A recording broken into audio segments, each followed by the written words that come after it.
So this is NCERT exercise question number 12. So there is a ball is dropped from a height of 90 meter on a floor. तो एक ball है वो 90 metre height से नीचे गिर रही है. At each collision with the floor the ball lose 1/10 of its speed. है ना, हर बार स्ट्राइक करने में वो अपनी स्पीड का 1/10 पार्ट लूज़ कर देती है. तो आपको ग्राफ प्लॉट करना है स्पीड टाइम के बीच में, और जो टाइमिंग है वो आपकी 0 से 12 सेकंड आपने रखनी है. Question you can see in your book. So this is the solution that जब वो फर्स्ट पार्ट है, फर्स्ट पार्ट से मेरा मतलब है when the ball is coming vertical downward then u1 is 0, a is +10. Question में दिया है कि एक्सेलरेशन ड्यू टू ग्रेविटी आप 10 मीटर पर सेकंड स्क्वायर ले सकते हैं. जो हाइट है, जो डिस्टेंस है जिससे वो गिर रही है दैट इज़ 90 मीटर. v1 पता नहीं है, जब स्ट्राइक करेगी तो कितनी वेलोसिटी होगी और कितने टाइम बाद वो हिट करेगी दैट इज़ t1, ये भी निकालना है. So first time using third equation that is v1 square. 1 से मतलब है मेरा first part of the motion of the ball. So v1 square is u1 square plus 2a1 s1. जब इसे सॉल्व करेंगे after put in the values u1 a1 and s1, v1 आपका आएगा 30√2 metre पर सेकेंड. और फर्स्ट इक्वेशन से आप t1 निकाल लेंगे दैट इज़ 4.24 सेकेंड.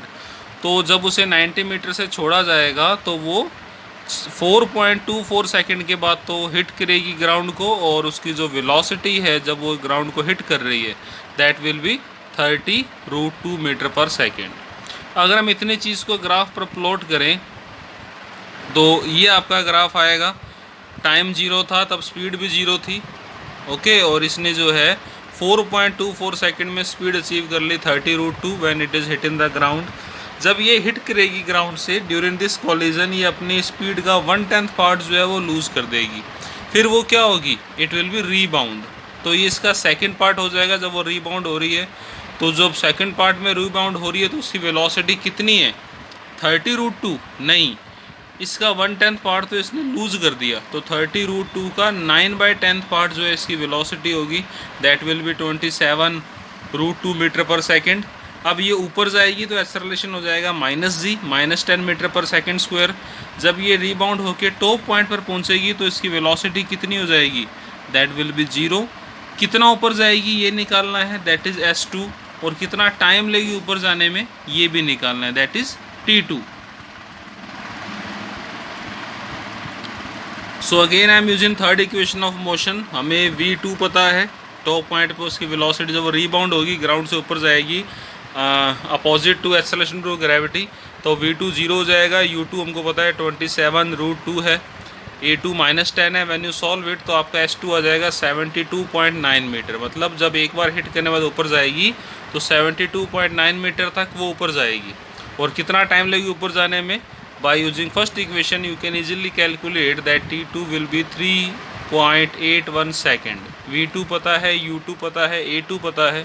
2 से मतलब सेकेंड पार्ट ऑफ जर्नी है बॉल की, तो t2 आ जाएगा. तो टोटल टाइम आपका हो जाएगा, दोनों टाइम को ऐड किया टोटल टाइम आ गया 8.04. इस पोर्शन को भी हम ग्राफ में प्लॉट करें तो हमारा ग्राफ इस तरीके से हो जाएगा. पहले वो वेलोसिटी बढ़ी 30√2 तक, due to collision 1/10 part lose किया तो वेलोसिटी जस्ट डाउन हो गई एट 4.24 सेकेंड, इट बिकम 27√2. और फिर जो है वेलोसिटी कम होते होते 0 हो गई. और कितना टाइम लगा इस वेलोसिटी को 0 होने में, 3.81 सेकंड, और टोटल टाइम 8.04 सेकंड. हमें 12 सेकंड तक का ग्राफ बनाना है, ठीक है. तो पहले बॉल हमने 90 मीटर से छोड़ी, ग्राउंड पर हिट हुई, अपनी वेलोसिटी का 1/10 पार्ट लूज़ किया, और फिर वापस ऊपर गई कितनी, 72.9 मीटर तक. वहाँ वेलोसिटी फिर 0 हो जाएगी as you can see in the graph also. अब क्या वो रुकी रहेगी, नहीं, अब वो नीचे गिरेगी.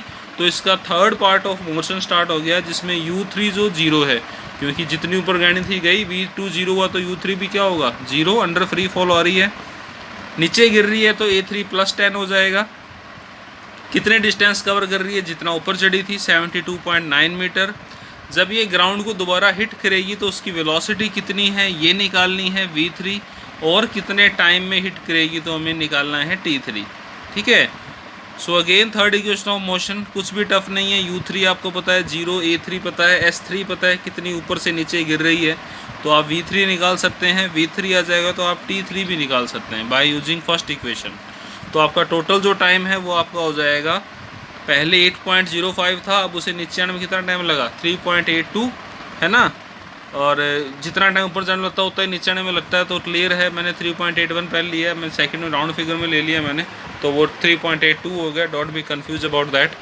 So total time will be 11.87 second. ठीक है, तो जैसे ये ग्राउंड पे आएगी फिर से कोलिजन होगा, फिर से अपनी वेलोसिटी का 1/10 पार्ट ये लूज करेगी। तो अल्टीमेटली आपका जो ग्राफ है वो अब ये बनेगा, हमने 8.04 सेकेंड अंदर बना लिया था, अब वेलोसिटी बढ़ेगी है ना, और बढ़ती हुई कितनी होगी 38.2 मीटर पर सेकेंड।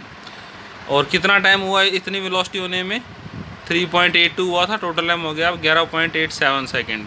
अब जैसे ही वो ग्राउंड से स्ट्राइक करेगी फिर से 1/10 पार्ट लूज़ करेगी और फिर से रीबाउंड होगी, लेकिन हमें आगे नहीं बढ़ना क्योंकि हम 11.87 सेकेंड पहुँच गए हैं और हमें ग्राफ बनाना था 12 सेकेंड तक।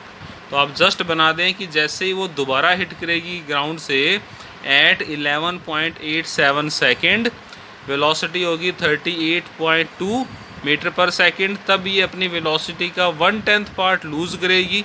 तो मैंने 11.87 पे वेलोसिटी थोड़ी सी कम कर दी, 1/10 पार्ट मैंने लूज़ कर दिया, और फिर ये दोबारा से क्या होगी अगेन रीबाउंड, तो वेलोसिटी इसकी धीरे धीरे फिर कम होगी क्योंकि ये ग्रेविटी के अगेंस्ट ऊपर बढ़ रही है। ठीक है, तो this is the graph of motion of that ball which is drop from 90 metre height, and in every collision this ball is losing 1/10 part of its speed। तो ये है आपका question number 12 of third chapter. Thank you.